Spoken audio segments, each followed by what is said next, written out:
नमस्कार साथियों, स्वागत करता हूं आप सभी का एक बार फिर से नए वीडियो में। साथियों, चीन के द्वारा भारत के साथ एक तरफ अपने संबंधों को सुधारने का, रिश्तों को मजबूत करने की बात कही जाती है, वहीं दूसरी तरफ भारत के जो अभिन्न हिस्से हैं उनको अपना क्षेत्र होने का लगातार दावा किया जाता रहा है। साथियों, चीन के द्वारा भारत के अरुणाचल प्रदेश, सिक्किम, उत्तराखंड और जम्मू कश्मीर यानी कि जो राज्य चीन के साथ अपनी सीमा साझा करते हैं, वहां पर कुछ क्षेत्रों पर चीन के द्वारा अपना दावा लगातार किया जाता रहा है, यानी कि चीन के क्षेत्र होने का दावा करता रहा है।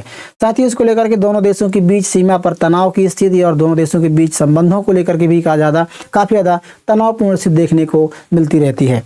साथियों, यानी कि चीन भारत के साथ दोहरी राजनीति का खेल खेलता है।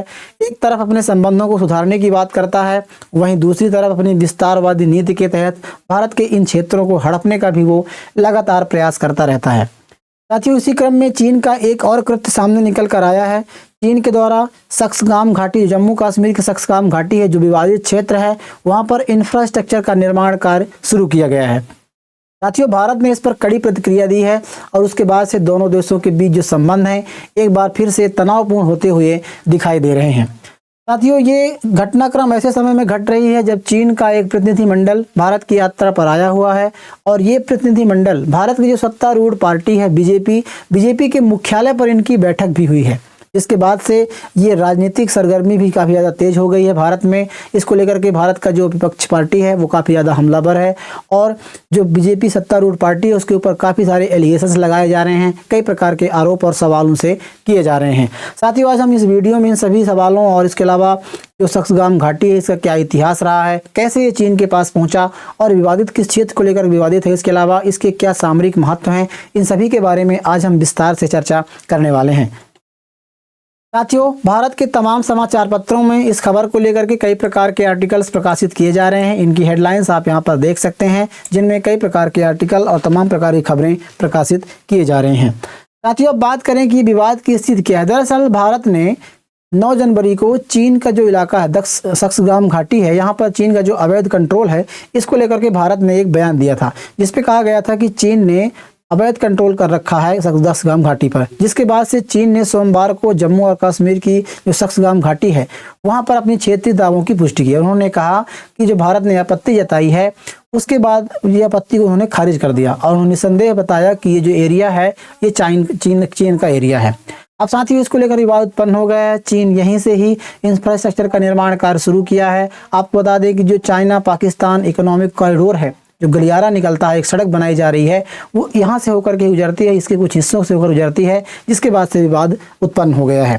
अब साथियों, इस विवाद और इसकी जो स्थिति है इसको समझने के लिए इसके पहले इतिहास के बारे में यदि बात करें तो सक्सगाम घाटी वस्तुतः कहाँ है, इसके बारे में यदि मैं आपको बताने का प्रयास करूँ तो एक बार के लिए आपको मैप में चलता हूँ, मैप में समझाने का प्रयास मैं आपको करता हूँ। साथियों, आप देख सकते हैं जो सक्सगाम घाटी है ये जो एरिया है पूरा ये काराकोरम की पहाड़ी में फैला हुआ है, काराकोरम रेंज में फैला हुआ है और ये जम्मू कश्मीर के उत्तर में लद्दाख के आप देख सकते हैं ये जो पूरा ये सक्सगाम घाटी है।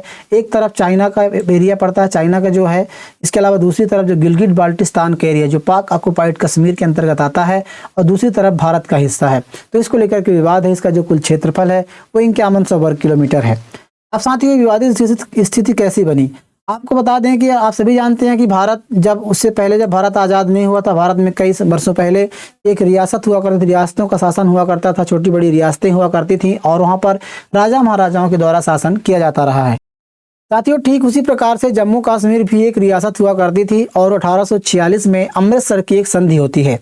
उस संधि के बाद जम्मू कश्मीर स्वतंत्र रियासत बन जाता है। साथियों, स्वतंत्र रियासत बनने के बाद से जो सक्सगाम घाटी है वो जम्मू कश्मीर का एक अभिन्न हिस्सा बन जाता है।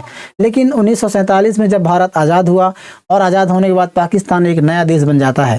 साथियों, उसके बाद से भारत की छोटी बड़ी रियासतें थीं उनको एकत्र करने का, भारत में विलय करने की प्रक्रिया शुरू होती है। लेकिन इसी क्रम में जो जम्मू कश्मीर रियासत है इसके जो महाराजा थे उन्होंने पहले भारत में विलय होने से मना कर दिया और वो स्वतंत्र रहने की बात करते हैं। लेकिन इसी बीच पाकिस्तान के कबीलाइयों के द्वारा जम्मू कश्मीर पर हमला कर दिया जाता है और उसके बाद जम्मू कश्मीर के काफ़ी हिस्से को कैप्चर कर लिया जाता है। लेकिन उसके बाद तुरंत ही जो वहाँ के महाराजा थे डॉक्टर हरी सिंह, महाराजा हरी सिंह ने भारत की जो इंस्ट्रूमेंटल एसोसिएशन यानी कि भारत की जो विलय पत्र है वहाँ पर वो हस्ताक्षर करते हैं और विलय कर लेते हैं। लेकिन उसके बाद जब भारत की सेना वहाँ पर पहुँचती है तो काफ़ी देर हो चुका होता है और काफ़ी ज़्यादा मात्रा में पाकिस्तान के जो कबीलाई हैं वो वहाँ पर कैप्चर कर चुके होते हैं। साथ ही 1947-48 युद्ध के बाद भी पाकिस्तान का कुछ हिस्सा भारत के अंदर में आ जाता है, लेकिन जो पीओके वाला एरिया पाक ऑक्युपाइड कश्मीर है वो अभी भी पाकिस्तान के हिस्से में रह जाता है और आज भी जो सक्सगाम घाटी है वो पीओके के उत्तर में स्थित है यानी कि पाक ऑक्युपाइड कश्मीर के अंतर्गत आता है। साथ ही उसके बाद जब ये चीन के साथ एक समझौता होता है 2 मार्च 1963 को पाकिस्तान और चीन के बीच एक सिंघियो पाकिस्तान बाउंड्री एग्रीमेंट होता है। इस एग्रीमेंट के तहत पाकिस्तान के द्वारा सक्सगाम घाटी को चीन को सौंप देता है, यानी कि अब उसमें समझौता हुआ था उसके तहत चीन को सौंप दिया जाता है और ये अस्थायी समझौता है और बताया गया था कि जब कश्मीर विवाद सुलझेगा तब अंतिम सीमा तय होगी। भारत ने साफ कहा कि भारत को पाकिस्तान को किसी भी जमीन भारत की किसी भी जमीन को किसी और को देने का अधिकार नहीं है और यह समझौता अवैध है, अमान्य है और असंवैधानिक है। भारत कड़ी प्रतिक्रिया इसके खिलाफ देता है लेकिन चीन इसको अपने कब्जे में रख लेता है। अब साथियों आपको बता दें कि जो चीन पाकिस्तान इकोनॉमिक कॉरिडोर है यानी कि सीपेक है, इसका निर्माण किया जा रहा है और आपको बता दें कि चीन के सिंजियांग प्रांत कासगढ़ से होकर के और ग्वादर बंदरगाह जो अरब सागरी खाड़ी है यहाँ तक के लिए चीन को एक्सेस प्रदान करेगा और एक कॉरिडोर का निर्माण किया जा रहा है। साथ ही उसकी शुरुआत हो चुकी है, कुछ हिस्सों में काम चल रहा है और अभी बात करें तो इसका कुछ हिस्सा सक्सगाम घाटी में पड़ता है जिसको लेकर के भारत ने कड़ी प्रतिक्रिया दी है। साथियों अभी इसके बाद से जो वहाँ के विदेश मंत्रालय के प्रवक्ता हैं उन्होंने इसके बारे में बताया है, बयान दिया है और कहा है कि भारत और पाकिस्तान का जो कश्मीर का मुद्दा है वो भारत और पाकिस्तान का आपसी मुद्दा है और ये आपसी बातचीत और शांतिपूर्ण तरीके से सुलझाना चाहिए। लेकिन उन्होंने कहा कि 1960 के दशक में जो सीमा समझौता किया गया था और दोनों देशों के बीच सीमा तय की गई थी, उन्होंने कहा कि ये फैसला 2 संप्रभु देशों ने अपने अधिकारों के तहत लिया है। मतलब कहने का तात्पर्य है कि सीमा समझौता हुआ था जिसको लेकर के जो सक्सगाम घाटी है वो चीन के हिस्से में चली गई थी। इसके बाद उन्होंने बताया इसके अलावा सीपीए यानी कि चाइना पाकिस्तान इकोनॉमिक कॉरिडोर जो है इसके बारे में उन्होंने कहा है कि यह एक आर्थिक सहयोग परियोजना है जिसका मकसद लोकल और आर्थिक जो सामाजिक विकास को बढ़ावा देना है, लोकल आर्थिक और सामाजिक विकास को बढ़ावा देना है और लोगों की जिंदगी को बेहतर बनाना है। इस प्रकार का बयान उनके द्वारा दिया गया है। अब साथियों सीपेक के बारे में बात करें तो चाइना पाकिस्तान इकोनॉमिक कॉरिडोर जो है शी जिनपिंग जो राष्ट्रपति हैं वर्तमान में चीन के, उनकी एक महत्वाकांक्षी परियोजना है और इसकी शुरुआत 2013 में की गई थी।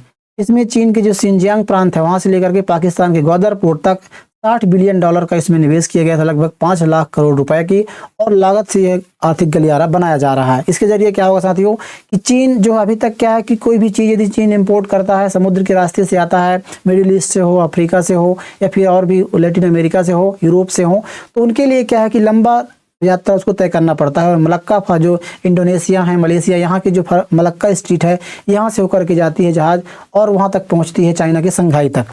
लेकिन इसके जरिए बन जाने की वजह से जो सीधी जो है जो मिडिल ईस्ट है या फिर यूरोपीय कंट्री हैं वहाँ सीधी इनकी पहुँच चाइना की जो है वो पाकिस्तान ग्वादर बंदरगाह से होकर के हो जाएगी। इसलिए चीन इसको काफ़ी ज़्यादा पैसे खर्च करके इसको इन्वेस्टमेंट करके और इसका निर्माण कर रहा है।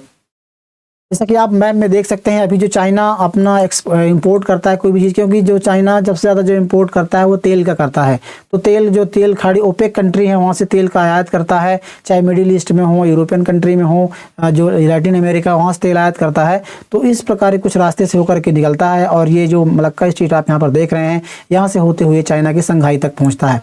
लेकिन जब ग्वादर बंदरगाह जो यहाँ पर बना रहा है चाइना के द्वारा यहाँ पर निर्माण किया जा रहा है आप देख सकते हैं, तो सीधा जब चाइना यहाँ से एंट्री करेगा तो यहाँ से सीधा वो अपने मतलब ग्वादर बंदरगाह तक आएगा और यहाँ से ईरान, इराक जो ओपेक कंट्री हैं और भी व्यापार के क्षेत्र हैं यहाँ से उसके लिए आसान हो जाएंगे और जो लंबी दूरी तय करता है वो कहीं ना कहीं कम हो जाएगी। तो चीन का सबसे महत्वपूर्ण वजह यही है। इसके अलावा जो खनिज पदार्थ पाकिस्तान में हैं, काफ़ी ज़्यादा मिनरल्स मिलते हैं, उनकी यहाँ से खुदाई करेगा और उसको लेकर के चाइना अपने इस्तेमाल में लाएगा। इसके अलावा आप सभी जानते हैं कि चाइना ने पाकिस्तान में काफ़ी ज़्यादा इन्वेस्टमेंट कर रखा है, काफ़ी ज़्यादा कर्ज भी पाकिस्तान को दे रखा है। तो इसकी वजह से भी इस प्रकार के कॉरिडोर का निर्माण करना चीन की एक विस्तारवादी नीति का अहम हिस्सा भी है। साथियों भारत ने इस क्षेत्र पर अपने दावे को लेकर के अडिग रहा है, लेकिन चीन का जो ये दावा है, इस दावे को लेकर के चीन ने भारत की राजनीतिक सरगर्मियां तेज कर दी हैं और एक तूफान सा खड़ा कर दिया है।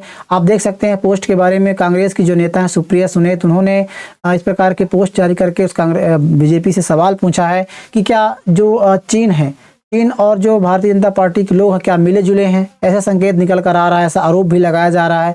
वहीं दूसरी ओर जम्मू और कश्मीर की सक्सगाम घाटी में चीन की निर्माणी गतिविधियों के बारे में खबर निकल कर सामने आई है। उसके बाद से ये विवाद उत्पन्न हो गया है। आप इनकी पोस्ट को देख सकते हैं जिसमें चीन ने जम्मू कश्मीर की सक्सगाम वैली को अपना इलाका कहा है, जैसा कि मैंने आप खबरों में बताया है।